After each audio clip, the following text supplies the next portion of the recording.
Atanas Malinov, allenatore del BrunoPremi.com Bassano, 3-0 la vittoria sul Monselice in finale di Coppa Veneto, Trofeo Mikasa. Che partita è stata, Atanas? È stata una partita divertente dal punto di vista di spettatori, quindi è stata una partita combattuta di tutte e due le squadre.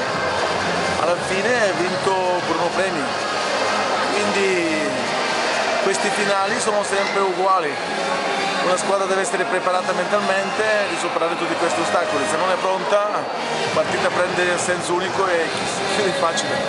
3 set comunque estremamente combattuti in cui voi avete rimontato anche la doppia cifra di svantaggio. È la forza del gruppo o è forse un limite ancora questo? No, io oggi ho giocato con un gruppo Under 18 dove sto preparando per i finali nazionali praticamente. Un gruppo dove ancora si deve fare tanto di fare un risultato positivo anche per nazionali, con tutti e due i centrali, con il libero, ancora sono ragazzi un po' indietro, ma spero di recuperare e di fare una bella figura anche a livello nazionale.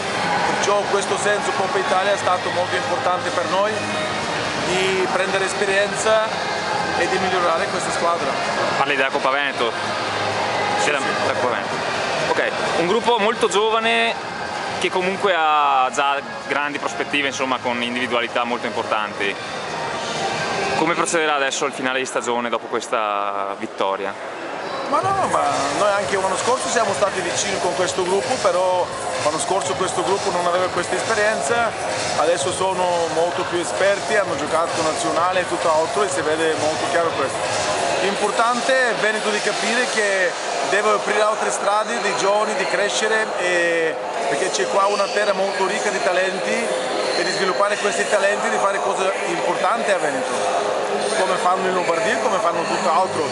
Io credo che qua ci sono grossi talenti, questi talenti si devono coltivare in un modo particolare e Federazione Veneto deve aiutare su questi argomenti. Ok, allora complimenti a Atanas Malinov e al BrunoPremi.com Bassano. Grazie.